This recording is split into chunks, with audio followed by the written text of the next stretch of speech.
is Behind the Games from newoverlords.com, where we seek creators of all kinds to find out what's behind our favorite games. With your hosts, Jeff and Seema. This is New Overlords Behind the Games podcast. And from our Midwest studio, I'm Jeff Ilamek.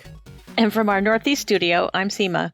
Today, we are joined by Ross Hersemann, founder of Loading Law, a Chicago-based games industry law practice, adjunct professor in DePaul University's games program, and chair of the Chicago chapter of the International Game Developers Association, the IGDA. Ross, hello. Hello, thanks for having me on the program. As everyone probably heard there in that intro, there are a few things that really sparked my interest and made me really glad that we've got you on the show, Ross. The Chicago connection, number one. I'm a Chicago native. I talk about that from time to time. I have been very interested in the games industry in the Midwest because it seems quite a bit more big titles coming out of other places besides Chicago, but there is a lot going on in the Midwest as well. So I'm really glad we've got you on. We can talk a little bit about that. We do from time to time talk about game schools and how important they are, what you do there, when they are useful. I think we're going to dive into that quite a bit for anybody that's interested in that. And then the legal questions. The questions about what should I be thinking of as an indie developer? What do game studios think of when they think of what the law aspects of copyright and contract law and things like that? So we're going to get into that into some detail as well. But let's kick it off with you, Ross. Let's talk a little bit about Chicago and how you got started here and your origin story. Why don't you give us a little bit bigger introduction of you, and then we'll talk about Chicago. Well, thank you, Jeff. And again, thanks for having me on the program. I've been practicing law in Illinois since 2015 when I started my law practice, Loading Law. And straight out of law school, one of my biggest priorities for my career and for the Midwest in general was I really wanted to work with people working in evolving progressive technologies. And I thought there was a great opportunity for an intersection of innovative law as well as innovative technology. So I wanted to work with game developers and tech entrepreneurs right away. So I started a law practice catering to those needs of intellectual property and innovative contract work, privacy, data, security, and have kind of taken it from there. And what a lot of folks who aren't from Chicago might not know is that Chicago has a rich history of developing technologies. We used to be the host of the Consumer Electronics Show, and we have a long history with the arcade industry and pinball industries dating back to Bally, Stern, and Midway Games. So there's a lot of great innovators in technology here, and my practice kind of caters to all of their specific needs and questions. And since 2015, I've been working with independent game developers working on small passion projects all the way to AA studios and even licensing for AAA studios. So there's a lot here in Chicago, and it's been a real treat for me to be part of it, either through my law practice, my academic endeavors over at DePaul, kind of instructing young minds, and then also from a community outreach program perspective with the IGDA. A couple of the names you mentioned there, I'm interested in. So people that aren't familiar, and this is like nearly at this point, ask your grandparents about gaming type of questions. Midway and the pinball machines and arcade machine development and a lot of that kind of thing that went on. Do those big organizations like Midway still exists? Correct? So Midway exists in a sort of way. So a lot of its legacy has endured, even though the company we knew as Midway is no longer with us. So titles like NBA Jam or Mortal Kombat were all from Midway. And Midway kind of ruled the arcades in the late 80s into the 1990s. And now it's kind of succeeded by NetherRealm Studios, which handles Injustice and the Mortal Kombat franchise. Is Injustice based in Chicago? They're not based in Chicago, are they? Yes. So those are both properties that are run by NetherRealm and its parent company, Warner Brothers. Okay. So there's some bigger titles coming out of Chicago specifically. Smaller studios. We've got a series of startups that are coming out of Chicago. Young Horses was one of the ones that I even pinged them. They've got a couple crazy games. They started as a typical indie startup where it was a bunch of people together in a college program. They did something interesting on the side and then turned it into a studio. How much of that do you see going on in Chicago of like the indie scene and that single A, double A kind of smaller studio startup in Chicago? I think that's one of the more definitive aspects of what makes the Chicago video game scene unique. No matter what city you're in the United States, you're going to find an independent game scene. Anyone with a laptop can make a game. Anyone with a phone can make a game these days. The tools are that accessible for students to folks just breaking into this industry. But what I think makes Chicago kind of special is this history of classic arcade games, classic game development infrastructure, and then that same passion of people trying to make creative things. So we've seen some great success stories with independent game development here in Chicago, and the Young Horses and their games Octodad and Bugsnax are certainly examples of that. And you can also look to games like Oregon Trail, and so many others that have just come out of Chicago. That could, give you a list 30 things long. But I love to see that kind of Chicago spirit of being Midwest humble and also being a city of broad shoulders, hard work and industrious kind of people coming out in our creative endeavors, especially in the indie game scene. You mentioned E3 used to be here. We've got a couple big game shows on the coasts. We've got big studios on the coast. I don't think Chicago really gets the press that it deserves, and that it potentially could. And I think that then it becomes chicken and egg. You don't think it's going on, so there aren't as many big studios going on. But it's quite interesting to double down on your point that anyone can make a game, and people are making games all over the place. Chicago still has some bigger anchors that are going to create an industry. And this is what we've seen in some of the other big cities. But a lot of people are out there just making games wherever they are. And this continues to be even an expanding area of game development where you don't have to have a studio at all. You don't have to have a location. That said, Chicago's got a few things going for it. As you said, it's got a great, it's a great place to work.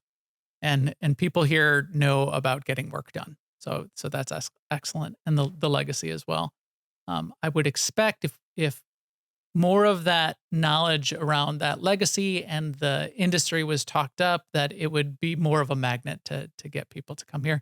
Plus, it'd be great to have another big conference come back. Absolutely. I don't think anyone would be upset about that. Let's get a PAX Midwest going. Sure. Those PAX conferences are favorites of mine. You mentioned some of these bigger games coming out of Chicago in the past and things going on now. Young Horses and Bugsnax is wild and weird and fun. It comes across as a kid's game, but it's, in my mind, it's got like this dark Cronenberg some themes side to it, where you're like mutating, and the whole island's mutating as you eat these sentient bug creatures. Anyway, I'm looking behind you. I'm looking at your shelf. I'm looking at your wall of controllers and game devices. Before we get on to game schools and legal, what games are you into? What games do you play? Oh, thanks. I definitely love bringing my work home with me. So my home office definitely looks more like a toy store than a law office. So lately, I've been playing God of War Ragnarok. I just played through the campaign on that on my PS5, which has been fantastic. I think it's just a great example of a way you can blend action and narrative in a way that, as I was playing through this game, I was just reminded of like, these are games that I like to play that remind me of games as an artistic medium. This is kind of what defines this as a influential part of culture. So I've been definitely enjoying God of War Ragnarok. All my friends will tell you Sonic the Hedgehog is probably my favorite franchise. So I've been playing through the latest Sonic Frontiers and Sonic Mania. And then because I'm also such a big fan of indie games and platformers in particular, my fiance and I are playing through It Takes Two for probably the 10th time at this point. That's a favorite of ours. Oh, that's excellent. Those co-op games are pretty interesting, and an interesting segment of the market. We've talked about that a couple other times. That's a good mix too. That is. I like to vary it up. There's never just one franchise or one style that I'm playing, so I always try and keep it interesting. It is fun to see the giant titles and the small titles and realize you can have fun in all of these places. It's pretty amazing. I finally got around to this past weekend playing Horizon Zero Dawn, and I think Ragnarok is a little bit this way. Horizon Zero Dawn is very much this way, where it's a story that you're playing. It's a movie that you're interacting with. as opposed to a lot of the indie games, which start as a game. It's a game loop, and some of them are have no story, and that's perfect for what they are.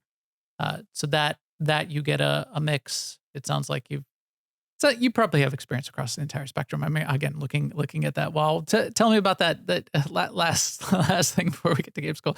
Tell me about that controller collection and that wall collection there. Oh, sure. So I've been a gamer my whole life. It's been a lot of Christmases and a lot of birthdays putting together my collection, going back to Atari and Sega days, and now even with latest gen stuff. So over 30 years of collecting gets you a lot of controllers and a lot of hardware. So instead of throwing it all in a drawer, trying to put it away, I thought it would be fun to kind of hang it on a wall and have my all my controllers accessible whenever I need them. If I'm feeling that craving to go play some Mario Kart 64, if I want to dive into something even older than that, all the hardware is right there for me when I need it. Oh, that's excellent. I really like the idea of displaying them, having things stuck in a box in a closet. There's not. It's like not having them. My family used to say, "Why are you saving this?" And I would say, "Well, maybe I can. It's history. I might need it." And they would say, "Well, are you opening a museum?" But you know what? Go. You if might. You display them. You might. See, you always have that option. Then you've created the museum. If you actually display the stuff, then it makes sense. So that's the key. Anyone out there that has a bunch of stuff you've collected, display it, and then it becomes a thing. So that's my tip. Put it out. It can stay in the box. It can be out of the box, but just put it out. I know the controllers are definitely something that lives outside. I know, like most nerds and tech fans, I've got far more boxes than I'd care to count of just random cords and peripherals and power adapters and that kind of thing. Those don't need to be hung up on a wall, but the controllers, I think, made a good piece. Yeah, that would be a different kind of museum. A museum of pain. Let's do Apple power adapters. So back on Chicago, bringing it back. One of the other things that I think Chicago is interesting to think about is Chicago's got some great universities. It's got some top universities.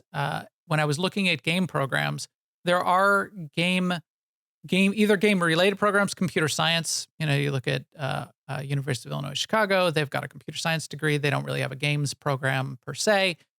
University of Chicago has a games program, but DePaul seems to have from what I could see, the top games program in Chicago. So let's talk about that. Talk about the DePaul Games program, how you got involved there, and we'll throw some ideas back and forth about game school and what it really is. Oh, definitely. I know that I always have to do my legal disclaimers, being the lawyer that I am. So any opinions that I'm sharing today are my own and do not necessarily reflect those of the university I'm affiliated with, any of my clients, any of my students, or all my anyone opinions in between. are SEMA's, and I speak for SEMA. And everything. No, of course. We're very proud of what we do over at DePaul. It's we're really led by the innovation and the creativity and the passion of all of our students there. So it's great to see so many folks of different perspectives kind of lending their creativity and their passion to this enterprise of new media. And they have so many different ways that they can get into it. I have students who are full-blown artists who are interested in bringing their what you might call traditional artistic talents to a new digital medium. I have students who are hardcore programmers and very passionate about information systems and data security working in games. I have students who care about accessibility and the user interfaces of our technology and bringing that into technology. And then I have kids who love to play. I have kids who love to design experiences, craft narratives, and combine all of these things together, all of these amazing intellectual disciplines into one creative product that comprises everything. And to me, that's kind of the value of a program like that we have at DePaul, is that it's not just for coders, it's not just for artists, it's not just for designers, writers, dreamers, musicians. It's a place to create a melting pot of all of those ideas to create the most diverse kind of multimedia experience we have. And it comes out in so many interesting ways. We've got one thing in particular is our design lab that I'm really proud of, where folks are using the latest innovations in technology like 3D printers and CNC machines to build their own games from the ground up, whether that's making arcade parts or creating miniature figures for different things. During the pandemic, we used it to create masks for healthcare professionals or parts for respirators. And it just is really empowering folks to see how technology can do good as much as innovation is coming out of the technology. Our students are using their own passion and their own inspiration to create new technologies right at their fingertips. That's fascinating. And I will want to come back to that. Mapping the physical and the digital is a really interesting interface. But let's focus there a little bit on this question of, do I need to go to game school?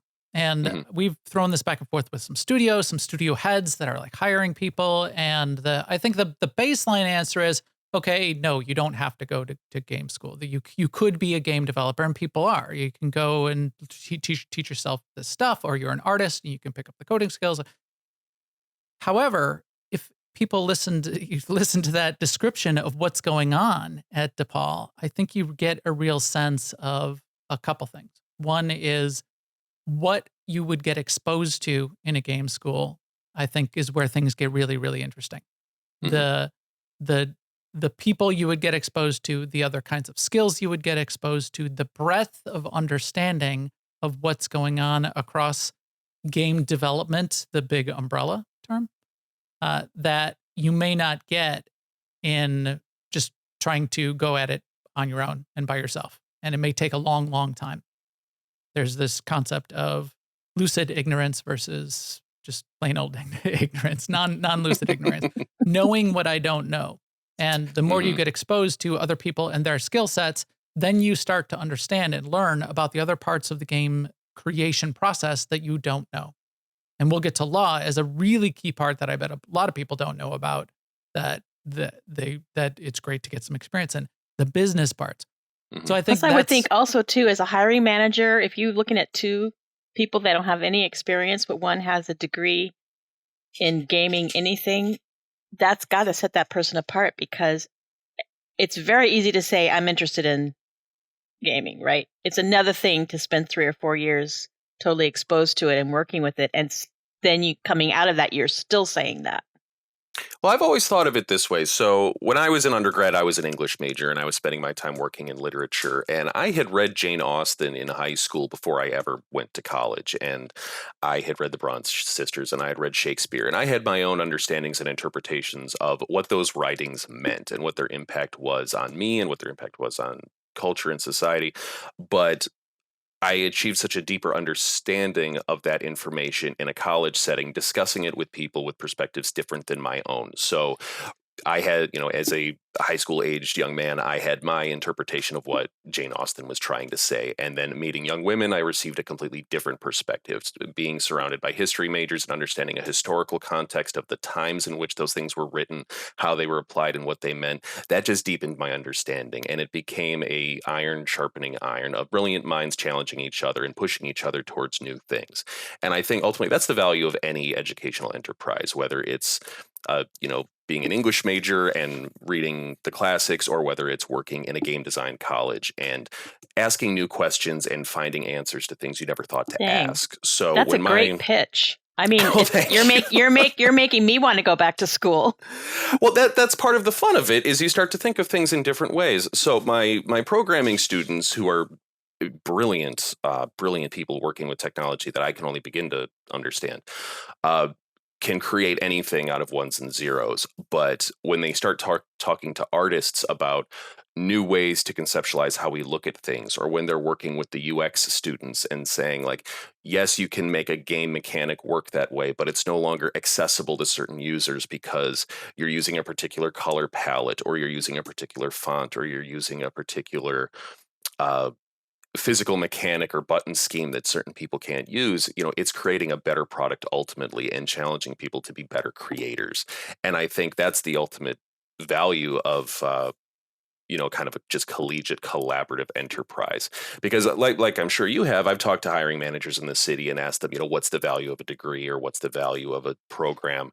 And you can be a fantastic creator and be self-taught and be created in a vacuum. But I think where the value in that sheepskin comes from is saying that you loved this enough to seek out others, not just of your own craft, but of adjoining industries and adjacent industries, and learn from them and let that inform your process and do better. And it speaks not as much to just the skills you're learning in a program, but maybe your diligence or your perseverance in trying to do more, create more, meet more, and being able to make it concrete by saying, I wrote this paper, or I created this project, or I collaborated with these people and I have a resume to prove it, says more maybe than someone who could be an absolute programming genius in a vacuum in their own home. So maybe that's my pitch for the value of the program that we try to work on over at DePaul.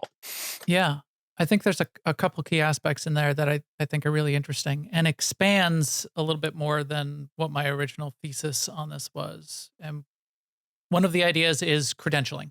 So there's reasons to just go and get the degree, because at some fundamental level, there's kind of three things that I think hiring managers go after. And as you get more and more advanced in your career, it's your results, it's your portfolio. And, you get further and further in your career. You could say, hey, I shipped these 3 games. Whatever you did in school after you shipped 3 AAA titles gets overshadowed. And that's that. So having results, having a portfolio, having things to show is really good. But when you're thinking, especially when you're first starting out in the career, then you're also looking at, and hiring managers tend to look at a couple things. One is straight up credentials, just as a filter. If I think this is what you're alluding to, Seema, if I've got two similar resumes before me in terms of skills and results, and one has credentials and one does not, or more likely, if I've got 100 of these, it provides an opportunity to filter a little bit. Especially at the big studios, not necessarily at the small studios as much, but at the big studios. However, the best hiring managers will also understand that there's intrinsic value that is going on in going to these schools as well. As you said, the skills, the interpersonal relationships, the ability. One of the first interviews that we did on this show way back at the beginning of the year was Salim Grant. And one of the things he really talked about was learning the language and being able to communicate with these other kinds of roles. You as a developer, understanding the language of the artists and the way they speak and the things that they're saying, and the user interface developers, and being able to communicate back and forth, that's huge. And it takes a while to understand that language and terminology and be able to communicate. So that's the intrinsic value. So there's extrinsic value, which is I want to go to a game school so I can check it off, put the thing on my resume. I can have the credential. I can have this external goal that is motivating me because I'll get it awarded to me, and it doesn't really care. The intrinsic value is hopefully when you get there, or when you look deeper into it and say, hey, this is making me better. This is valuable to me internally, whether or not I ever get a credential, whether or not I ever graduate and get a diploma. This is valuable because it's expanding my mind. It's giving me more skills. It's making me a better person. I like hearing that you said you've talked to these hiring managers and they're seeing sort of both sides of that. On that credential question, how much would you say that, like, what percentage is my hypothesis that it's mostly in the bigger studios correct? Where does the credentials really fall in terms of hiring right now? Oh, I wish I had hard numbers, but I know larger studios have a larger pool of applicants for given roles because they're offering sometimes more lucrative opportunities, and because of that, they're more competitive. So if you're getting 1,000 applicants for a given role, you're going to automate your search to a certain degree. You're going to be filtering resumes that people are sending you and transcripts that people are sending you. So you're going to be looking for certain keywords, or you're going to be looking for certain things. So without some of that information, I think just by default, a lot of people are going to fall out of that search if they don't have certain criteria. If you have 900 people who all have a degree and 100 people who don't, that might be one metric that someone who's in hiring is going to kind of cull the herd a little bit. So I think that happens, but also someone in that 100 might be the best person for the job. They might have the best skills and they might have the best interpersonal skills to work with people.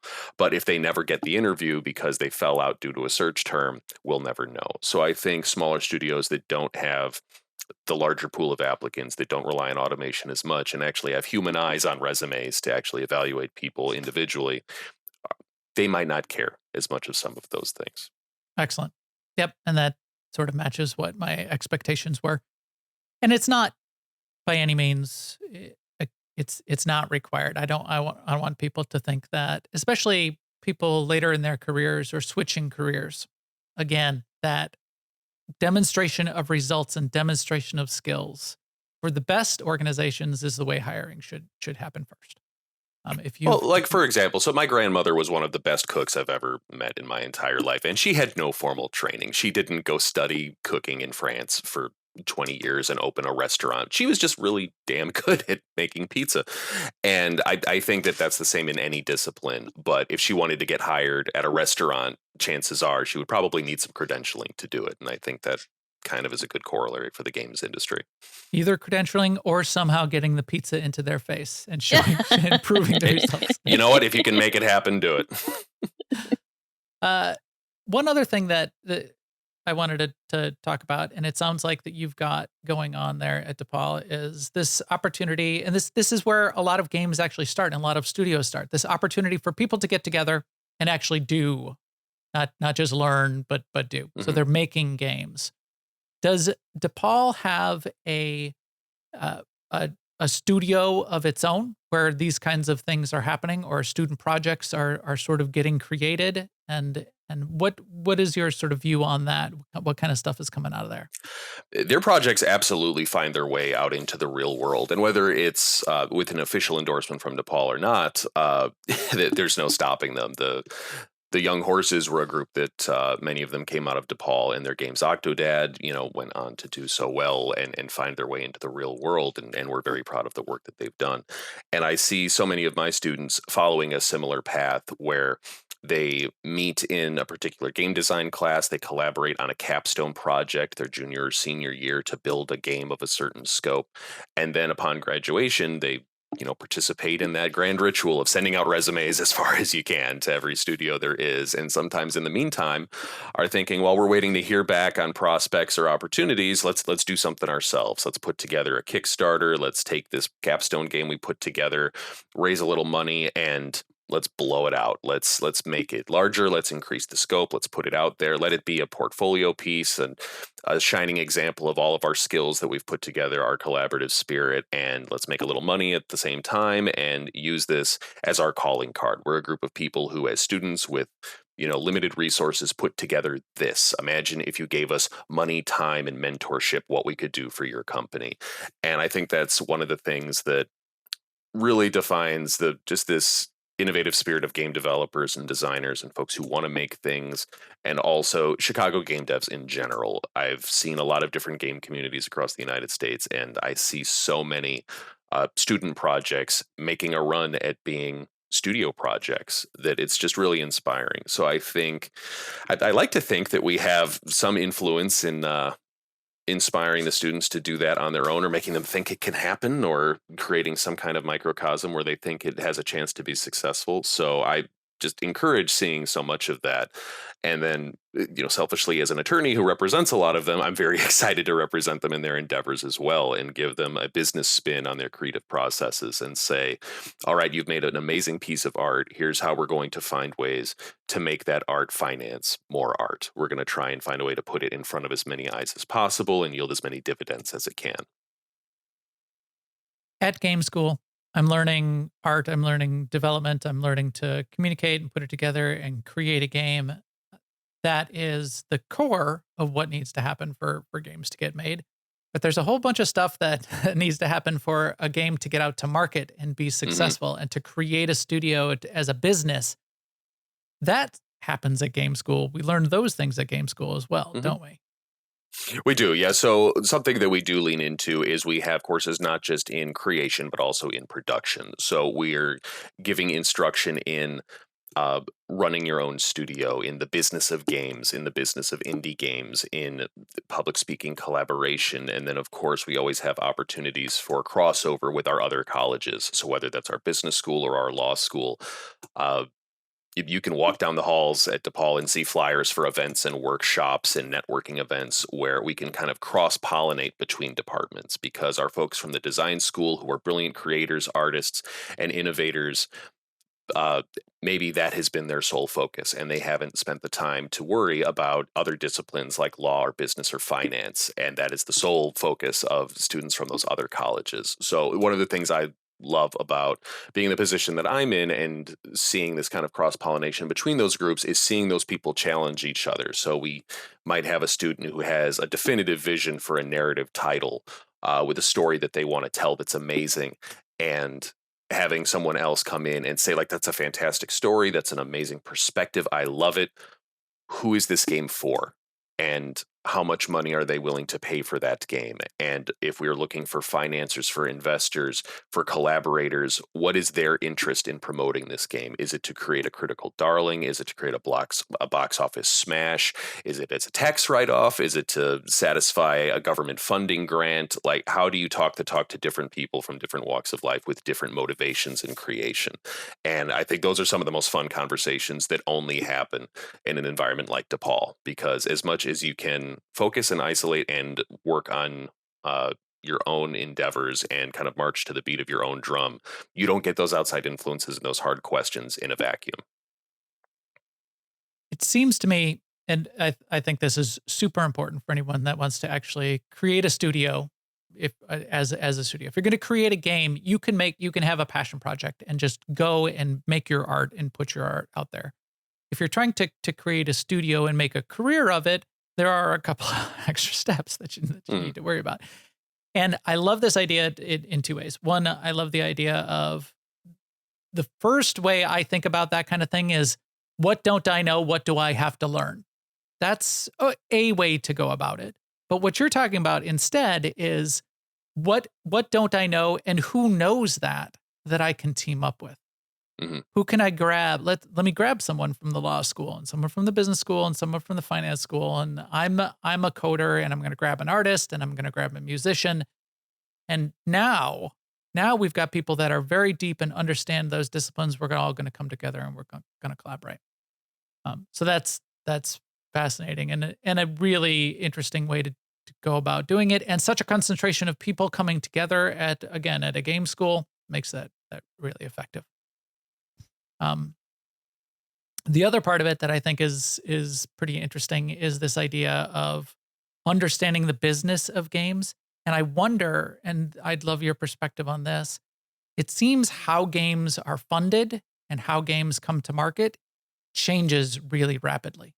You know, you got things like Kickstarter, you got things like Steam and getting into the Steam marketplace. And if you're wish listed enough nowadays, hits thresholds that have Steam give you extra promotion. So you need to make sure that you're doing things in the right way when you're going into wish list, and early access versus release versus DLC versus microtransactions. How much does DePaul focus on, or any kind of games program, how much can you focus on educating on what the baseline parts of running a business are versus all of these new ways that are evolving so quickly? Can a program really keep up with that? Or do you teach Kickstarter at DePaul? I do. Or It's such a difficult thing, because that could be a discipline completely unto itself. There's the art of making games, and then there's the art of making games profitable. And those sometimes are completely different enterprises. But I know in the courses that I've taught at DePaul, especially my business of indie games class, some of what I'm stressing are the things that you've mentioned, is how do you cut through the white noise of the internet? How do you get noticed on Steam? Because a priority for many young developers is, I want to make the best product I can. And an analogy I've always used is, like, you have to consider what kind of artist you want to be. If you're going to be Eddie Van Halen, you're going to play your guitar 10 hours a day. You're going to be an amazing musician, and you're going to spend all of your time figuring out how to put on the best rock show possible. That has nothing to do with booking the venue, finding a record deal, getting radio airplay time, or, filming a music video for MTV circa 1985. So my game design students are completely preoccupied with making the best game they can. And sometimes they put the business development aspects of things on a back burner. And that's why we have courses like the business of games, business of indie games, presentation communication, and all of the other opportunities for them to get involved with local community, so that they can either learn some of those skills themselves or find the ways to ask the right questions to put themselves in contact with people who can handle those things for them. Because it's just a fact of life that it is very hard to get noticed. It's very hard to make a game and get the right amount of wish lists on Steam. It's hard to get the attention of a publisher, a financer, an investor. Being able to explain why your game is amazing from a narrative perspective or about your particular consumer doesn't necessarily convince a Chicago venture capitalist to take a chance on you and greenlight, your seed funding. So that is part of what we're always trying to challenge the students to do. So in my classes, I talk about Chicago-made Kickstarters. I talk about how much money they asked for. I talk about what their video intros were like and how they pitched the game. And if on a platform like Kickstarter, your financiers, your investors, your backers are going to be your end consumers, the people playing your game, you're going to talk about why the character is cool. You're going to talk about the fun mechanics. You're going to show how many levels there are, and you're going to pitch the t-shirts, the posters, the signed merch that they're going to get as a Kickstarter reward. That's a very different pitch than if you took that same game over to the merchandise mart and tried to find venture capital funding. You want to talk about the expertise of the development process. You want to talk about how quickly you can come to market. You're going to be pointing out statistics of how this game is set up for success based on other success stories in the marketplace.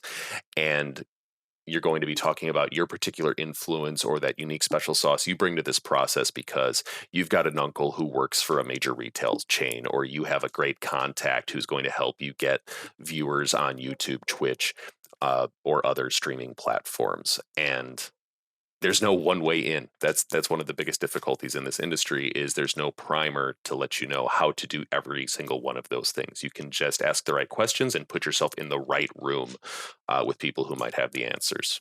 I don't want people that are just getting into the games industry or thinking about games or thinking about a career in games, especially if the artist, to sort of be heartbroken by hearing like they got to like worry about all of this stuff. Because there are people that can help and there are people you can team up with, and that's the right way to go about it. But people need to understand that there are these things that someone needs to think about it to create, to get that art out there, to get the games made.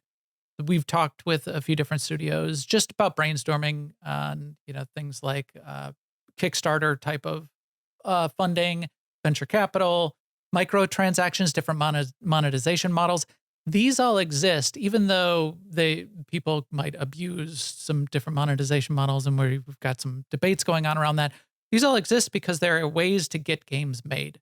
So understanding the way to get your game made and those pathways, and then getting help doing that, I think is really important. Mm-hmm. Because you do want to focus on your art and your vision and getting that created, but there's a lot of things that need to happen around it to actually bring it to market, and that's something that people need to think about.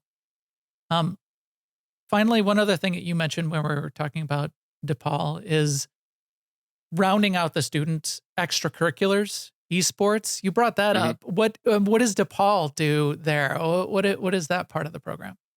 We're very proud of DePaul esports. It's an opportunity for a completely new genre of intercollegiate play. I remember explaining to my father a little bit about what esports are and how they work and what it is. And he's like, well, I understand college football and college basketball and playing against other schools, but is that how esports work? And I said, yes, to a certain degree, but also so much more, because our students are participating in competitive level play of titles like Overwatch or Super Smash Brothers or Valorant or League of Legends. But there is a certain amount of discipline that goes into being an esports player that I think a lot of people don't realize. It's not just being able to button mash faster than anyone else or memorize combos for fighting games. It's also a great deal of physical and mental discipline to be a competitor, to be an athlete. And part of it is just a perspective issue that people maybe don't give that the credence that it deserves.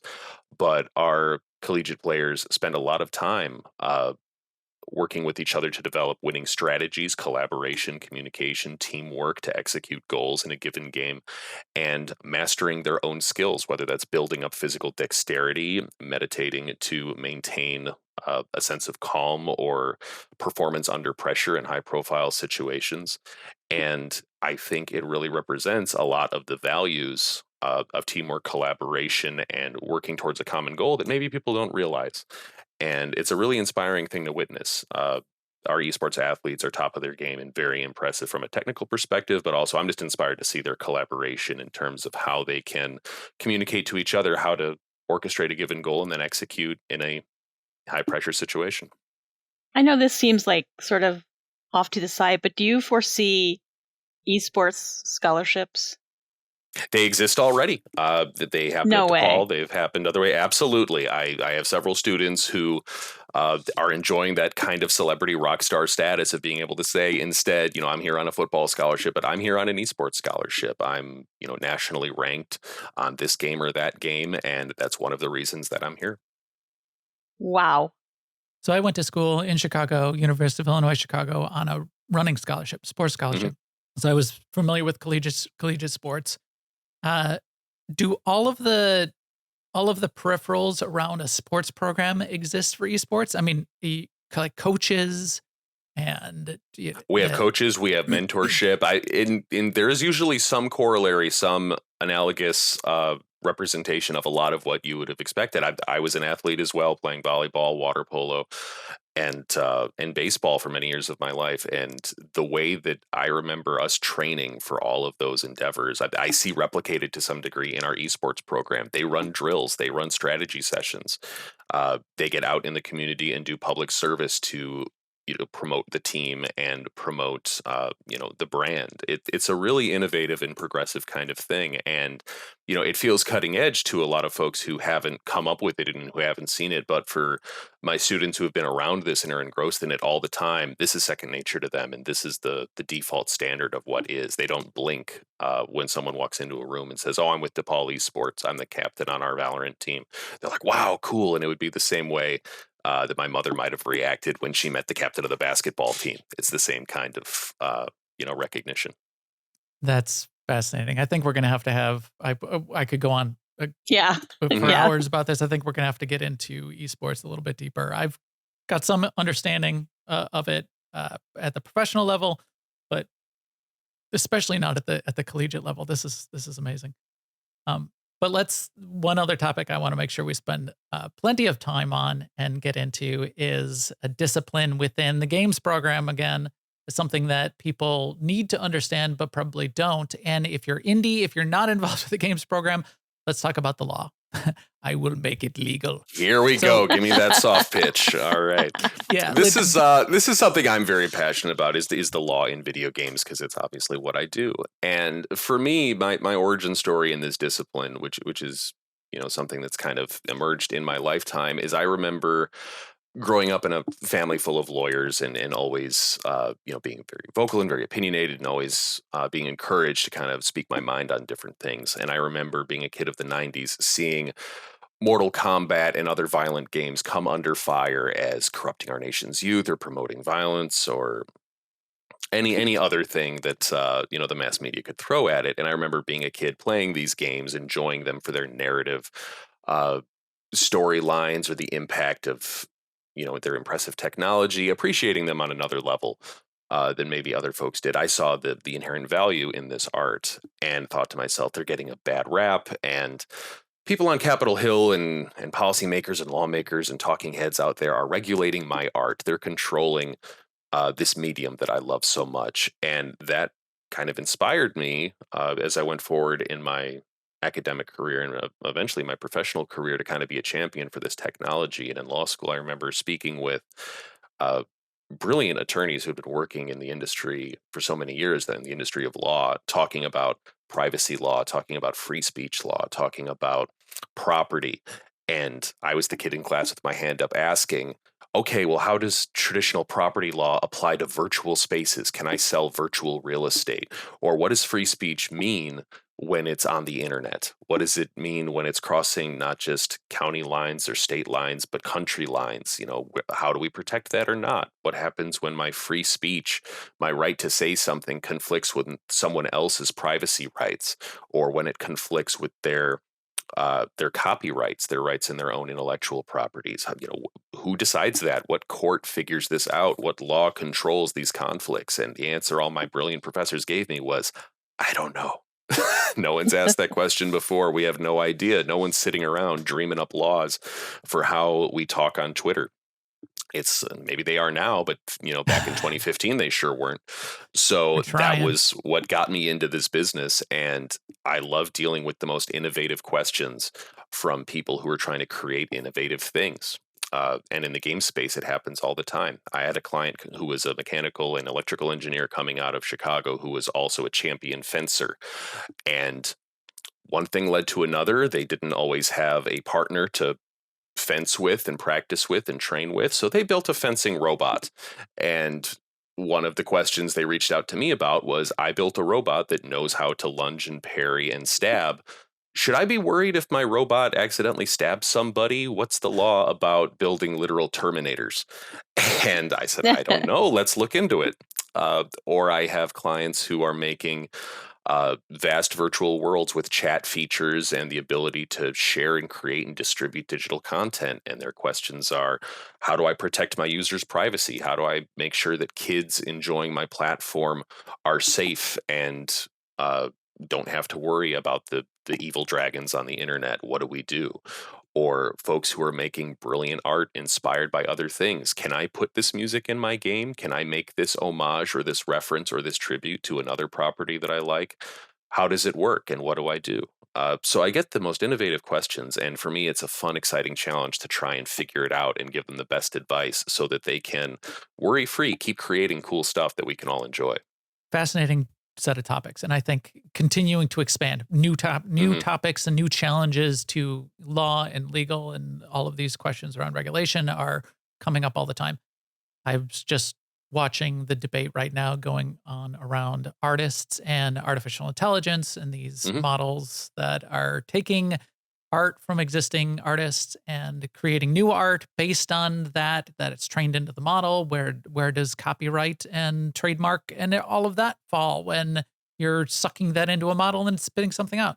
I don't think we know yet, and that's going to have to develop. Not yet. It's going to be a long conversation.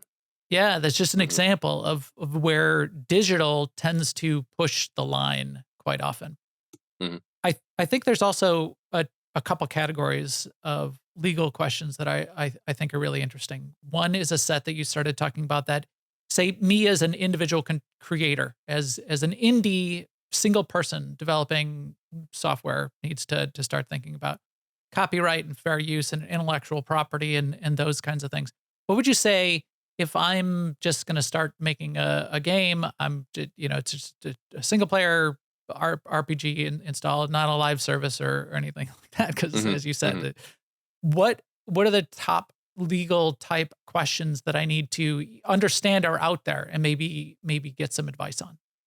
Sure. Oh my goodness. So when I have fresh clients that are coming in, we usually have a preliminary meeting about the question that you just asked. So a lot of the legal questions I'm answering early on don't have to do with the content so much. They don't have to do with the product that's being made, the game that they're creating. They have to do with the business management of the company they're organizing. So I'm answering questions about, where do we incorporate this LLC? What kind of contracts do our independent contractors need? How are we registering intellectual property like copyrights and trademarks, protecting the name of our studio, the name of our game? How do we do clearance to make sure we're not infringing on any other rights out there? And those are some of the preliminary questions that I'm handling with new clients. Now, sometimes my clients have very specific questions about the content that they're making. So I had a client who said, I'm building this very realistic world, and I want it to feel and look real, and I want to include in it things that are recognizable to players. So it could be as simple as, if you're walking through a room in this 3D environment, there's an empty can of Coke on someone's desk. Legally, do I have to pay for that? Like, to what degree can I put registered trademarks or copyrights or recognizable items in my world? And the answer is sometimes we don't know. And sometimes the industry practice is we pay because we can't afford to answer the question. So sometimes there are just those industry practices of paying licenses for things because it's easier than fighting the good fight to figure out if we can get it for free. And that's some of where just the experience that I have can help my clients. But sometimes it's things that you wouldn't think about. That same client said, I want to represent the city of Chicago as accurately as I can, and I want to include iconic uh, buildings to have a realistic skyline. And I said, well, hold on right there, because some of the most iconic buildings you think of have their own legal protections and require their own licenses. If you want to put the Sears Tower, the Hancock, the Bean, if you want to put Sue from the Field Museum in your game, you have to work through the appropriate channels to get permissions, to get licenses, and sometimes you have to pay the piper to do it. So as much as game creation is a free enterprise of creativity, there are a lot of practical restrictions on what kind of content you can put in your games because they might be owned by someone else. That's crazy. That idea of I'm setting a game in Chicago. I knew it would be the case of something like the Bean, if you're Mhm. sort of representing the Bean, because it's an art piece, or the Picassos. But even just buildings in general, and thinking about that, I think about things like Google Maps and Mhm. Google Earth, where you can put yourself into the world. I'm sure Google, though, has has an army of lawyers, and they can figure this out, and they can fight the good fight, and they can fight the fair use kind of uh, Mhm. questions. Your point, though, to the fact that you might either not do it or go ahead and get licensing because it's too expensive to even answer the question when you're challenged. Yeah. And That and that's is a sad interesting. reality for small development. Is sometimes answering those questions are cost prohibitive. If your entire budget for a small indie game is $50,000, you don't have 10 years and $500,000 to fight the good fight to figure out if you can include the happy birthday song in your game, because a major Hollywood studio alleged to have owned the rights to that for a long time. So it can be a bit of a downer when I tell my clients, I'm sorry, you can't do that because it's either cost prohibitive or we don't know the answer or finding out would be too difficult, or I know for a fact someone says no. But it can also, the silver lining I always spin to my clients is it's a challenge to overcome. Encountering Yeah. difficulties like that, as much as they're an impediment, they're a challenge for you to be more creative or find new ways to get around things. If it's too difficult to set your game in New York City, you know what? You can create your own city called Liberty City, and see where you can create Yes. new and innovative and interesting things. So whenever possible, try and make your own stuff instead of trying to put other folks' stuff in there. That's just came to mind as we were having this conversation. It was wrapping up. This is how you get a metropolis. This is how you get Gotham City, and the rich art and lore and narrative that gets created out of these things, because there are constraints. And Hmm. when you put when you have constraints, a lot of innovation can happen. So Hmm. think about it from that perspective. I think that's good. How about on the studio side? I'm a studio. I'm trying to create a business with people, and I think that's probably the key differentiator, the key turning Hmm. point there. When you start pulling other people in, you mentioned contract law. I'm going to hire people. I'm going to have people on staff. I'm going to be hiring and firing people. What is the top questions, the top things that a new studio, the sort of like the small indie studio, needs to think about up front to make sure that they're keeping it legal? For a small indie studio, you're running a business, regardless of the fact that you're running a sexy, cool, independent business, with an amazing, cool product. You're still trying to take care of people's livelihoods and make sure that they're safe, well cared for, and protected in their workplaces. So, questions that I got from my independent studios and AA studio clients. A lot of them happened during the pandemic. Questions I got would be, we have a small co-working space and we have 12 people in an office and all of their desks are next to each other. What precautions do we need to take to make sure that we are protecting the office against a potential infection or viral outbreak? What kinds of emails does our HR department have to send out to make sure that we're not discriminating against people who need to come into the office for whatever reason? Or how do we make sure that we are uh, if we are hearing complaints or feedback from our employees, how do we make sure that we are cataloging that information correctly, taking it seriously, and providing necessary feedback when appropriate? These are all things that offices have to deal with that maybe don't have anything to do with video games or video game production, but that happen with any small business. And because there's something not directly associated to video games, sometimes they're put on the back burners by indie studios because they're not the first thing you think of. Something as simple as having a dog-free workplace or a dog-friendly workplace is something that is a real priority for a lot of small businesses because it makes the office a fun place to work. It's also a potential liability if someone's dog bites someone or if someone else is allergic to a particular dog. So there are some innovative things out there that maybe folks don't think of first and foremost, but it all starts from a conversation of what's the end goal of what you want to create, what kind of culture and what kind of environment do you want to create, and what is the path of least resistance for those two things to coexist with as little friction as possible. So giving people an opportunity to work remotely, especially in this pandemic, is a fantastic way to alleviate a lot of those potential concerns, and then frank, honest, direct communication between HR departments, management, and employees to say, we are recognizing your concerns, we are handling them in a transparent and ethical way, and we are trying to do what is best for you and also what is best for the company, because companies that are open can still pay salaries, companies that are closed cannot. It can seem the antithesis of what you're trying to create when you're trying to be an open studio and an open business and really involve everyone in and have the best values and vision for what you want both your product to be and what you want your studio to be. But if you are if you are no longer allowed to operate as a business because you've violated regulations, then nobody gets to do anything. Right. So understanding that upfront, understanding that you need to protect the business so that everyone can participate and we can continue to be alive as an entity is important. Mm-hmm. Let me throw a final question around this at you. Besides calling you up directly, because I run into this, how would I, as a new creator or a small studio, find the right legal advice, the good legal advice? I didn't even know that games industry lawyers were out there. So what's the takeaway? Right, what's the next step? How do you start being how do you start legitimizing and how do you find that right counsel? Yeah. It's hard. It's not as easy as you'd think, but some general advice that I put out there to help people find the right representation is know that there's amazing representation out there, but it's not necessarily amazing for you. So if you're someone just breaking into the industry, if you're an independent game developer or a small business, hiring a Fortune 500 law firm is probably not going to work for you.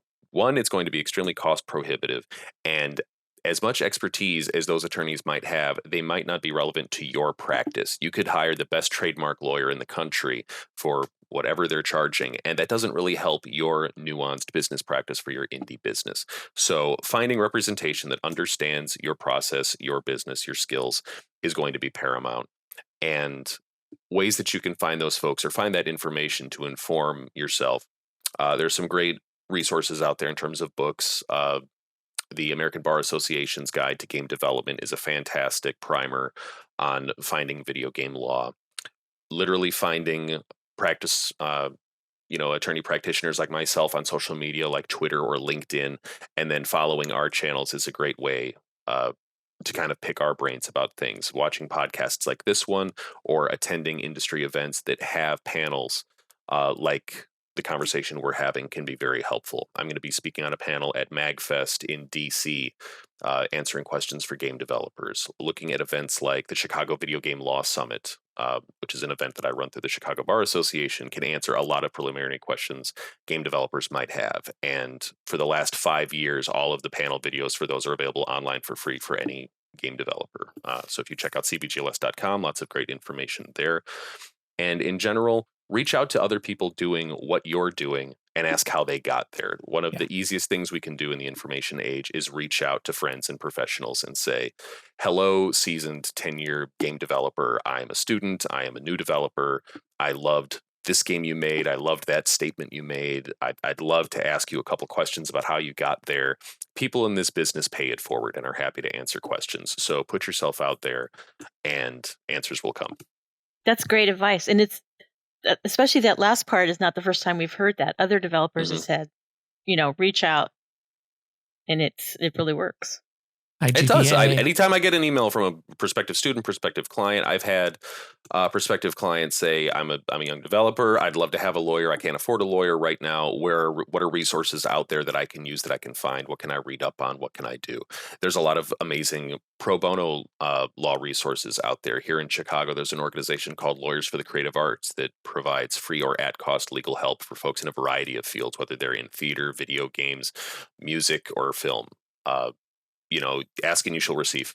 There's great stuff out there. And if anyone wants to reach out to us, we'll connect you with Ross. This is our you are our number one legal contact right now in the games industry. But we love connecting with people where we hope we can be a nexus for this kind of thing. But as Seema said, this is a key theme that everyone comes back to is reach out to these communities, reach out to your peers who are building games, make those connections and share. The rising tide floats all boats. If everyone can get better together by sharing those connections, sharing the ideas, sharing the expertise, it's just going to make the video game industry better for everyone. This has been fascinating. It opened my eyes on quite a few topics. I think there's plenty more that we can get into. In fact, I really think we need a follow-up show on esports. So go DePaul. I don't know what your next competition is, but now I want to check it out. Thank you. Absolutely. No, happy to weigh in on any number of topics. And that's my favorite thing about this business is you could take it in 100 different directions. We could talk about law. We could talk about education, esports, privacy, or just what games we're playing. Any one of those topics is always a fun time. Yes. That's absolutely fun as well. Well, thanks very much again, Ross. This has been amazing, and we will certainly stay connected and hope to talk to you soon. My pleasure. Thanks so much. Take care. Thank you. This has been a New Overlords production. For more, please visit newoverlords.com for video, subscribe and feed links, and other ways to help the show.